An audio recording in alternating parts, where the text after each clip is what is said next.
যেদিন মরব, মরার দিন মরবেন না? না মরবে না, বাপ ভালো না,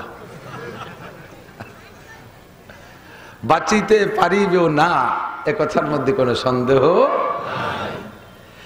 মরতেই হবে। তো মরার সময় আল্লাহ পাক বলেন, ইন্নাল্লাযীনা ক্বালু রাব্বুনাল্লাহু সুম্মা ইসতাকামু, যারা জীবন ভরে আমাকে রব বলে স্বীকার করে, এই রব স্বীকারের উপরে যারা অটল অবিচল মজবুত থাকবে, এমত অবস্থায় যারা মৃত্যু শয্যায় শায়িত হবে।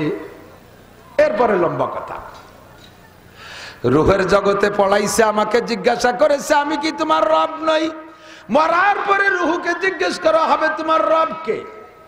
আবার মরার সময় যদি আমি রব কথার পর অটল অবিচল থাকি, তাহলে আমার জন্য রয়েছে মোটা পুরস্কার।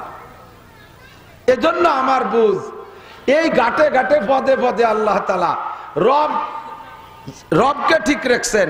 শুরু রব, শেষে রব, মাঝে রব, সব জায়গা রব। কোরআন শরীফের ভিতরে রব শব্দ আছে না নাই? 668 বার, 78 বার, 678 বার রব শব্দ উচ্চারণ হয়েছে।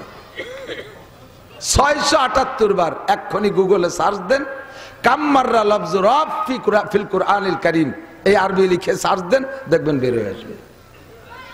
678 বার আল্লাহ তাআলা রবের আলোচনা করেছেন কোরআন শরীফে। তাহলে এই রব কি আমাকে একটু বুঝে নিতে হবে। কতক্ষণ? প্রথম মাঠে বসায় আল্লাহ জিজ্ঞেস করেছিলেন যে আলাস্তু বিরাব্বিকুম, হে আমার সামনে যারা বসে আছো, তোমাদের উন্মুক্ত স্বাধীনতা দিয়েছি, তুমি আমার এই প্রশ্নের জবাব দাও। তুমি তালে তালে বলবা না, তাল মিলানোর জন্য বলবা না, মিল তাল ঠিক রাখার জন্য বলবা না, স্লোগানে গড় মিল বাঁধার বইতে বলবা না, বুঝে বলবা। এ জায়গা কোনো বাধা বিপত্তি নাই, কোনো মারামারি নাই, তোমাকে স্বাধীনতা দিয়েছি। ফামান শাআ ফালইউমিন ওয়া মান শাআ ফালইয়াকফুর, যার মনে চায় স্বীকার করো, যার মনে চায় না স্বীকার করো। আমি তোমাদের পর কোনো চাপ সৃষ্টি করতেছি না, তোমাদেরকে স্বাধীনতা দিয়েছি। বলো আমি কি তোমাদের রব নই? আমরাও দুনিয়ায় বসে অনেক সময় মিছিল মিটিংয়ে যান না, মিছিল, বিশেষ করে চেয়ারম্যানই মেম্বারই মিছিল যান, যান চেয়ারম্যানের মিছিলই, চেয়ারম্যান সব নাকি না, তাহলে মেম্বার কই?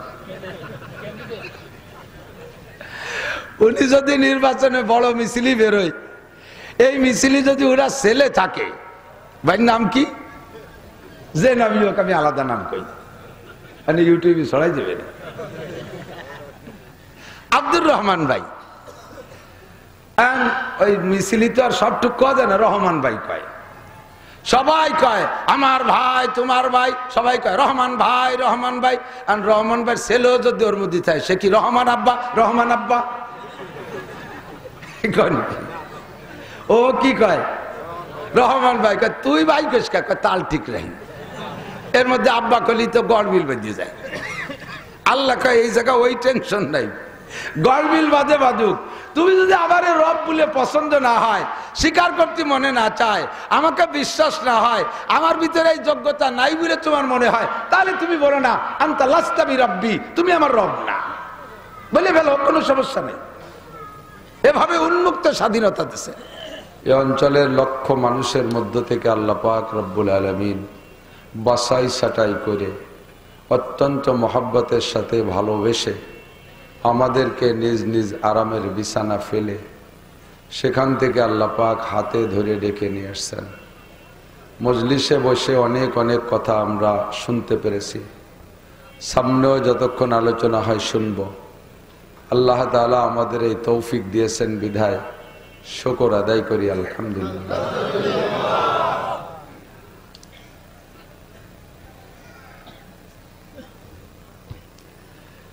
এখনো শীত আসে নাই, গরম, তারপরেও অনেক গরম না, মোটামুটি কমিয়েও গেছে। গত রাত্রেতে এদিক বৃষ্টি হয়েছে নাকি? আমি তো ছিলাম এর পাশে, কালকেও প্রচন্ড বৃষ্টি গেছে। কাশিয়ানির ও পাশে বৃষ্টি নেই, এক ফোঁটাও পড়ে নেই, এই পাশে বৃষ্টি হয়েছে। ফাআলুল লিমা ইউরিদ আলা কুল্লি শাইইন কাদির। এই বালিশটাই পানিতে দিয়ে চেয়ার, এত উঁচু চেয়ারে বসে লাগল বসছে না। আল্লাহ পাক রব্বুল আলামিন অসংখ্য গুণের অধিকারী। আমরা জানি আল্লাহ পাকের গুণগত নাম, সিফাতি নাম 99টা। কয়টা? কখনো ভেবে দেখছেন কিনা আমি জানি না, আল্লাহ পাক সম্পর্কে আমাদের ধারণা থাকতে হবে সর্বদিক দিয়ে তিনি অসীম, সর্বদিক দিয়ে অসীম। যদি এই কথায় আমরা একমত হই আর সত্যই যদি আল্লাহ এই গুণে গুণী হন যে সর্বদিক দিয়ে অসীম, তাহলে তার গুণ 99টার ভিতরে সীমাবদ্ধ হলে সে সসীম হয়ে গেল না? ভাবছেন নাকি কোনো সময়? তাহলে কি হবে? আল্লাহর মাত্র 99টা গুণ, অথচ আমাদের দেশের দুনিয়ারই বলি, দেশ কই আর লাভ নাই, দুনিয়ার বড় বড় নেতা, বড় বড় শিক্ষিত পণ্ডিতদের নামের শুরুতে ডেজিনেশন দিতে যাইয়া লেখতি লেখতি লেখতি লেখতি কতটা যে লেখে, ফাঁকের নাম কোনটা তা খুঁজে পাওয়া যায় না। আমাদের হুজুরদেরও লেখে আল্লামাতুদ দাহার, কুমকুমাতুন নাহার, কলা গাছের থোড়, হাওড়ার ব্রিজ, তাল গাছের গোড়া, বাঁশঝাড়ের মোড়া, এ জায়গার সভাপতি, ও জায়গার সেক্রেটারি, এই লেখতি লেখতি লেখতি লেখতি ফাঁকে কোন জায়গার নাম লেখছে তা খুঁজে পাওয়া যায় না। তো আল্লাহ পাক রব্বুল আলামিন অবশ্যই 99টা গুণের মধ্যে সীমাবদ্ধ না। আমার আল্লাহর গুণ অসংখ্য, বলি অসংখ্য। কত গুণ? আমাদের কাছে আল্লাহ তাআলা ব্যক্ত করেছেন, প্রকাশ করেছেন 99টা। তো আল্লাহ পাক রব্বুল আলামিনের অসংখ্য গুণের মধ্যে একটা হলো ফাআলুল লিমা ইউরিদ, যা খুশি তাই করে, যা খুশি। আরেকটা হলো আলা কুল্লি শাইইন কাদির, যা করতে চান তা তিনিই করতে পারেন, আর কেউ পারে না। প্রেসিডেন্ট পারে না, প্রধানমন্ত্রী পারে না, স্বরাষ্ট্রমন্ত্রী পারে না, পররাষ্ট্রমন্ত্রী পারে না, যা খুশি করতে পারে না। পারে না যে তার জন্য কোনো ইতিহাস বলা লাগবে না, নগদ চোখের সামনে সব সাক্ষী, ঠিক না? আমেরিকার প্রেসিডেন্ট পারে না, জাতিসংঘের মহাসচিব পারে না। জাতিসংঘের মহাসচিব অ্যান্টনি গুতেরেস এক ফাইলিও বাদামিয়া এই নেতানিয়াহু ওরে লাগামটা নিয়ে ধরতে পারতেছে না, এক বাদামের সাথেই পারতেছে না, ঠিক না?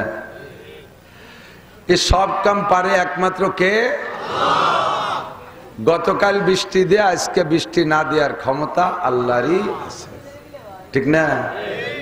তো আল্লাহ পাক যে কয়টা নাম আমাদের কাছে ব্যক্ত করেছেন, তন্মধ্যে আমার বিশ্বাস তাফসীর ওয়ালারাও লেখে সব নামের মধ্যে আল্লাহ পাক বেশি পছন্দ করেছেন একটা নাম, তার জাতি নাম তো আল্লাহ। জাতি নাম কি? আর গুণগত যে নামগুলো তন্মধ্যে সবচেয়ে পছন্দ করেছেন একটা নাম, বলতে পারবেন? রহমানির রহিম না, রব নামটা আল্লাহ তাআলা সবচেয়ে বেশি পছন্দ করেছেন। কি নাম? রব। আল্লাহ আমার রব, ওই রবই আমার সব। গজল গানে বলুন, রব নামটা আল্লাহ পাক সবচেয়ে বেশি পছন্দ করেছেন। প্রমাণ কি? আমরা রূহের জগতে ছিলাম, মনে পড়ে নাকি? ওই জন্য বলে মনে পড়ে, আমার তো মনে নাই। বিশ্বাস করি রূহের জগতে ছিলাম, মনে নাই, বিশ্বাস করি। মায়ের পেটে ছিলাম, মনে আছে? এ কেউ অস্বীকার করার কায়দা আছে? কেউ কেউ বলেন না আমি মায়ের পেটে ছিলাম না, আমি আব্বার পেটে ছিলাম, বলার কায়দা? সকলেই মায়ের পেটে ছিলাম কিন্তু তা মনে নাই। রূহের জগতে ছিলাম, তা মনে নাই। তো সব রূহকে আল্লাহ তাআলা সামনে এভাবে ময়দানে বসাই দিয়া রব্বুল আলামিন একটা বড় চেয়ারে বৈশা আমাদের কাছে জিজ্ঞাসা করেছিলেন, আলাস্তু বিরব্বিকুম, সে জায়গা আল্লাহ জিজ্ঞেস করেন নাই আলাস্তু বিরহমানিকুম, আলাস্তু বিরহিমিকুম, আলাস্তু বিআল্লাকুম, আমি কি তোমাদের আল্লাহ নই, আমি কি তোমাদের রহমান নই, আমি কি তোমাদের রহিম নই, আলাস্তু বিখালিকিকুম, আমি কি তোমাদের সৃষ্টিকর্তা নই, আলাস্তু বিরাজ্জাকিকুম, আমি কি তোমাদের রিজিক দাতা নই। এগুলো জিজ্ঞেস করে নাই, জিজ্ঞেস করছে কি আমি কি তোমাদের রব নই। একেবারে প্রথম ফার্স্ট প্রশ্ন। এর আগে আমাদের সাথে আল্লাহ কোনদিন ভিডিও কথা কইনি। প্রথম কথা করতে যাইয়ে কি কইলেন আলাস্তু বিরব্বিকুম, আমি কি তোমাদের। আবার কবরে চলে যাব দুনিয়া সাইরা, যখন ফিরে বডি বাদে রুহু হয়ে যাব আবার আলাদা। কবরে জিজ্ঞাসা হবে তো বডির কাছে না, কার কাছে? রুহুর কাছে। কারণ বহু মানুষ কবর পাবো না, পুড়ে ছাই হয়ে যাচ্ছে, তাদেরকে জিজ্ঞাসা নাই, রুহুর কাছে জিজ্ঞাসা। ও সময় রুহুর কাছে জিজ্ঞাসা করেছে আলাস্তু বিরব্বিকুম।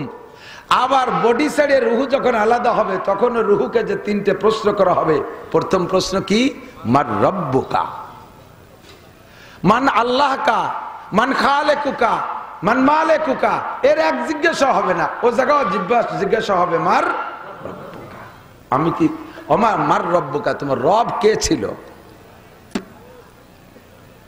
আবার যেদিন মরবো, যেদিন মরবো, মরার দিন মরবেন না? না মরবে না, বাপ ভালো না, বাঁচিতে পারিবেও না, এ কথার মধ্যে কোনো সন্দেহ নাই। মরতেই হবে। তো মরার সময় আল্লাহ পাক বলেন ইন্নাল্লাযীনা ক্বালু রাব্বুনাল্লাহু সুম্মা ইসতাকামু, যারা জীবন ভরে আমাকে রব বলে স্বীকার করে, এই রব স্বীকারের উপরে যারা অটল অবিচল মজবুত থাকবে, এমত অবস্থায় যারা মৃত্যু শয্যায় শায়িত হবে। এরপরে লম্বা কথা, রূহের জগতে পড়াইছে, আমাকে জিজ্ঞাসা করেছে আমি কি তোমার রব নই। মরার পরে রূহকে জিজ্ঞেস করা হবে তোমার রব কে। আবার মরার সময় যদি আমি রব কথার পর অটল অবিচল থাকি, তাহলে আমার জন্য রয়েছে মোটা পুরস্কার। এজন্য আমার বুঝ, এই ঘাটে ঘাটে পদে পদে আল্লাহ তাআলা রবকে ঠিক রাখছেন। শুরু রব, শেষে রব, মাঝে রব, সব জায়গায় রব। কোরআন শরীফের ভিতরে রব শব্দ আছে না নাই? 668 বার, 78 বার, 678 বার রব শব্দ উচ্চারণ হয়েছে। 678 বার। এক্ষুনি গুগলে সার্চ দেন, কাম্মাররা লফজ রব ফিল কুরআনিল কারীম, এই আরবি লিখে সার্চ দেন, দেখবেন বের হয়ে আসবে। 678 বার আল্লাহ তাআলা রবের আলোচনা করেছেন কোরআন শরীফে। তাহলে এই রব কি আমাকে একটু বুঝে নিতে হবে। কতক্ষণ? প্রথম মাঠে বসায় আল্লাহ জিজ্ঞেস করেছিলেন যে আলাস্তু বিরব্বিকুম, হে আমার সামনে যারা বসা আছো, তোমাদের উন্মুক্ত স্বাধীনতা দিয়েছি, তুমি আমার এই প্রশ্নের জবাব দাও। তুমি তালে তালে বলবা না, তাল মিলানোর জন্য বলবা না, মিল তাল ঠিক রাখার জন্য বলবা না, স্লোগানে গড় মিল বাঁধার বইতে বলবা না, বুঝে বলবা। এ জায়গা কোনো বাধা বিপত্তি নাই, কোনো মারামারি নাই, তোমাকে স্বাধীনতা দিয়েছি। ফামান শাআ ফালইউমিন ওয়া মান শাআ ফালইয়াকফুর, যার মনে চায় স্বীকার করো, যার মনে চায় না স্বীকার করো। আমি তোমাদের পর কোনো চাপ সৃষ্টি করতেছি না, তোমাদেরকে স্বাধীনতা দিয়েছি। বলো আমি কি তোমাদের রব নই? আমরাও দুনিয়ায় বসে অনেক সময় মিছিল মিটিংয়ে যান না, মিছিল, বিশেষ করে চেয়ারম্যানই মেম্বারই মিছিল যান, যান চেয়ারম্যানের মিছিলই। চেয়ারম্যান সাহেব নাকি না, তাহলে মেম্বার কই? উনি যদি নির্বাচনে বড় মিছিলই বেরোয়, এই মিছিলই যদি ওরা ছেলে থাকে, ভাই নাম কি, যে নামই হোক, আমি আলাদা নাম কই, মানে ইউটিউবে ছড়াই দেবে। আব্দুর রহমান ভাই, ওই মিছিলি তো আর সবটুক কয় না, রহমান ভাই কয়, সবাই কয় আমার ভাই, তোমার ভাই, সবাই কয় রহমান ভাই, রহমান ভাই। আর রহমান ভাই ছেলেও যদি ওর মধ্যে থাকে, সে কি রহমান আব্বা? রহমান আব্বা ও কি কয়? রহমান ভাই কয় তুই ভাই কইস কা? কয় তাল ঠিক রাখি। এর মধ্যে আব্বা কলি তো গড়বিল বেঁধে যায়। আল্লাহ কয় এই জায়গা ওই টেনশন নাই, গড়বিল বাজে বাজুক, তুমি যদি আবার রব বলে পছন্দ না হয়, স্বীকার করতে মনে না চায়, আমাকে বিশ্বাস না হয়, আমার ভিতরে এই যোগ্যতা নাই বলে তোমার মনে হয়, তাহলে তুমি বলো না আনতা লাস্তা বিরাব্বি, তুমি আমার রব না, বলে ফেলো, কোনো সমস্যা নেই। এভাবে উন্মুক্ত স্বাধীনতা দিছে। আমরা সেদিন বুঝে শুনে আল্লাহর সামনে বলেছিলাম কি জানেন? কালু বালা, বালা বলেছিলাম। বালা মানে হ্যাঁ, বালা মানে আমি কি তোমাদের রব নই? আমরা বলেছিলাম হ্যাঁ, তার মানে তুমি আমাদের রব। কথাটা এত ইম্পর্টেন্ট, এই নাড়াচাড়া করেন না।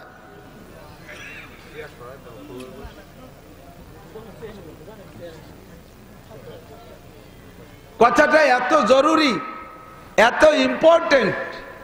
আল্লাহ পাক রব্বুল আলামিন এই দলিলটা ঠিক রাখার জন্য এক কলমকে বললেন, ওই যে আল্লাহ কলম বানাইছে না, বলপেন, শীষ কলম, আল্লাহর কলম, আল্লাহর কলম। আল্লাহ কলমকে বললেন উক্তুব হাদাল কালাম, এই কথাটা লিখে ফেলো। এরা যে বালা কইছে এটা লিখে ফেলো। কলমে কয় আল্লাহ তো সামনের পর বালা কলো, এ আল্লাহ আর কি আছে, এটা আমরা সবাই শুনছি। আল্লাহ কয় কঠিন বাটপাড় এই মানুষ, বাড়ি যাওয়ার পরে সব বালা টালা ভুলিয়ে হালা হয়ে যাবে, এই যে লিখে রাখো।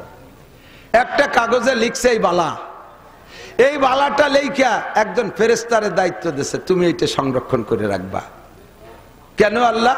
এটা একদিন কাজে লাগবে, এটা একদিন কাজে লাগবে। ফেরেশতা কিছুদিন হাতে করে নিয়ে ঘুরে কয় আল্লাহ কবে ফেরত দিতে হবে তোমার কাছে? এ কতদিন বয়ে নিয়ে বেড়াবো? ওই যে কিয়ামতের মাঠে, হাসরের মাঠে আমার কাছে ফেরত দিবা। এতদিন একটা স্টিলের আলমারি টালমারি ব্যাগশো টেকশো লিবেরা টিরাং মিরাঙের বলে তবু কোন জায়গা কয় হাতেই রাখো। ফেরেশতা সংরক্ষণের খাতিরে হাতে না রাইখা ওইটারে বইটিয়া ক্যাপসুল বানাইয়া খেয়ে ফেলাইছে যে আমার তো আর পেশাব পায়খানা হয় না, পেটে থাক, যেদিন চাই উগরাই বের করে দেবো। ফেরেশতা এতদিন জান্নাতের ভিতর দিয়ে বিচরণ করছে, ফেরেশতা ভাবে আজকে এই বালার কাগজ খাওয়ার সাথে সাথে জমাট বাঁধা পাথর হয়ে গেছে। মিশকাত শরীফের সরার ভিতরে দেখবেন কানাল হাজারুল আসওয়াদু হাজারান আবিয়াজা যা আমিনাল জান্নাহ। মিশকাতে সম্ভবত এইভাবে ইবারত আসছে। হুজুর বলেন এই কালো পাথর যেটা কাবার গায়ে, কালো পাথর শুধু দেখছেন না, কালো পাথর যে চুম্বন করতে হয় কাবা ঘরের এক কোনায় দরজার আগে, এই কালো পাথরটা হুজুর বলেন এইটা কালো ছিল না, এটা ছিল জম্মের সাদা, যা আসছে জান্নাত থেকে, এখন কালো হয়েছে। কেন কালো হলো আর সাদা কিভাবে ছিল? ওই কাগজটা গিলে খাওয়ার সাথে সাথে ফেরেশতা জমাট বাঁধা সাদা ফকফকে একটা পাথর হয়ে গেছে। আল্লাহ পাক আদম আলাইহিস সালামকে বানাইয়া জান্নাতের মধ্যে রাইখা তাকে বললেন আদম তোমার জান্নাতের ভিতরে কোনো কাজ নাই, আমলিগ নাই, বিএনপি নাই, জামাত নাই, জাতীয় পার্টি নাই, চরমুনাই নাই, তবলিগ নাই, ইতাআত নাই, ওয়াজাহাত নাই, ও কোনো ইরি নাই, বড়ো নাই, পিঁয়াজ নাই, পাট নাই, কুষ্টা নাই, আলু নাই, কুসুন নাই, মুসুন নেই, কোনো ঝামেলা নাই, তোমার এর ভিতরে কোনো কাজ নাই, তুমি খালি এই পাথরখানের দিকে একটু খেয়াল রাখবা আর বেস্তের ভিতরে যা খুশি ঘুরে ফিরে খাওয়া। আদম আলাইহিস সালাম ওই পাথরখান আল্লাহর ওয়ার্ডারে হাতে রাখতে রাখতে এর সাথে একটা কঠিন বন্ধুত্বতা হয়ে গেছে, খুব প্রেম হয়ে গেছে। হঠাৎ করে যে অ্যাক্সিডেন্ট ঘটে গেল আদম আলাইহিস সালামের, এই অ্যাক্সিডেন্টের পরে আদম আলাইহিস সালামকে জান্নাত থেকে বেরিয়ে আসার যে অর্ডার হলো, ফখরুজ তুমি বের হয়ে যেতে হবে দোস্ত। তো আদম আলাইহিস সালাম আল্লাহ অর্ডার হয়েছে যখন, আর তো থাকার উপায় নাই, বের হয়ে আসতেই হবে, তখন আসার সময় বলতেছে আল্লাহ আমি কি সাথে কিছু নিতে পারবো? আল্লাহ বললেন যা পারো দেখো, তোমার সাইড ব্যাগে যা নেওয়া যায় নাও। তো আদম আলাইহিস সালাম যা আনতে পারছে না পারছে, তার ভিতরে এই পাথরখানের সাথে প্রেম হয়ে যাওয়ার কারণে ওই পাথরটা আনার চেষ্টা করছে। অনেক বড় না, হজে যারা গেছেন কাবা ঘরে দেখেছেন অল্প টুকির ভিতরে, তা পাথর যে কটটুক হওয়া দেখার কায়দা নেই, যে ঠেলাঠেলি ধাক্কা ধাক্কির ভিতর দিয়ে ওর মধ্যে একটু মুখ ঢুকতে পারলি পাথর দেখার কায়দা নাই, ওই জায়গা পয়েন্ট আন্দাজ করে একটা সুমো দিয়ে সুরিয়ে সাথে, বেশি দেরি হলে মাথা থাইয়ে যাবে ভিতরে, সুমো দিতে দিতে ফুটো হয়ে গেছে, বডি সরিয়ে চলে যাবে, এমন ভিড় ওই জায়গাটা। মক্কার অনেক ভিড় সরকার কায়দা করিয়া কুমায় ফেলাইছে, মেনায় ভিড় হতো, জমজমে ভিড় হতো। এ সব ভিড় কমায় ফেলাইছে কায়দা করিয়া, কিন্তু এই হাজরে আসওয়াদ কালো পাথরের ভিড় কমানো যায়নি। ওর জায়গায় আর বিকল্প কোনো ব্যবস্থা নাই, সুমো দেওয়ার জন্য যাইতেই হবে ওখানে। আর এই ছোট্ট পাথরটা হাতে করে নিয়ে খেলনার মতো ঘুরে বেড়াইছে এতদিন টেনিস বলের মতো। আজকে যখন বেরোয় আসার জন্য ওই পাথরটা আনার চেষ্টা করতেছে, পাথর ছিল ওনার কাছে নিচে, পাথরে ধরে জাগাইতে যায় আর পাথর উঁচু হয় না, বিশাল ভার হয়ে গেছে, টেনে উঠতেই পারে না জান্নাতের জমিন থেকে। তখন আল্লাহ পাকের কাছে আদম আলাইহিস সালাম অভিযোগ করলে, আল্লাহ এ পাথর এতদিন আলগা ছিল, এই খেলনার মতো নাচাই নিয়ে বেড়াইছি, আজকে এত ওজন হলো কি এরিয়া? তো পাথর না, পাথর তো ফেরেশতা। আল্লাহ পাক বললেন, এই তুমি এত ওজন হয়ে গেলে কে? তো পাথরে কয়, আল্লাহ তোমার আদম যায় তার সমস্যার সমাধানের জন্য, সে সমস্যায় পড়ছে, এখান থেকে তাকে পোস্টিং হতে হচ্ছে, আমি তো সেই জাতীয় কিছু করি নাই, উনি যায় যাক, আমি যাবো কে? বেশতে আমি বেরোবো কে? আল্লাহ পাক রব্বুল আলামিন বললেন, তোমারে কোনো অপরাধের কারণে বের করে দিচ্ছি তা না, আমার বনি আদম, এই আদম দুনিয়ায় যাবে, কোটি কোটি মানুষ এক আদমের থেকে তৈরি হবে। ইয়া আইয়ুহান নাসু তাকু রাব্বাকুমুল্লাযী খালাকাকুম মিন নাফসিন ওয়াহিদা ওয়া খালাকা মিনহা যাওজাহা ওয়া বাসসা মিনহুমা রিজালান কাসীরান ওয়া নিসাআ ওয়াত্তাকুল্লাহাল্লাযী তাসাআলুনা বিহি ওয়াল আরহাম ইন্নাল্লাহা কানা আলাইকুম রাকীবা। আল্লাহ পাক বলেন, হে জগতের মানুষ, ইয়া আইয়ুহান নাস, হে দুনিয়ার মানুষ, ইত্তাকু রাব্বাকুম, এ জাগাও রব, ভয় পাও কাকে? আল্লাহকে না, রবকে। আজকে হবে রব। রাব্বাকুম, হে জগতের মানুষ, ভয় পাও তোমার রবকে, আল্লাযী খালাকাকুম মিন নাফসিন ওয়াহিদা, যে আল্লাহ তাআলা গোটা দুনিয়ার সমস্ত মানুষকে বানাইছে একটা মানুষ থেকে। কয়টা মানুষ ভাবছেন কোনদিন? একটা মানুষ থেকে। কয়টা মানুষ? সেই মানুষটার নাম কি? খালি আদম কোন কে?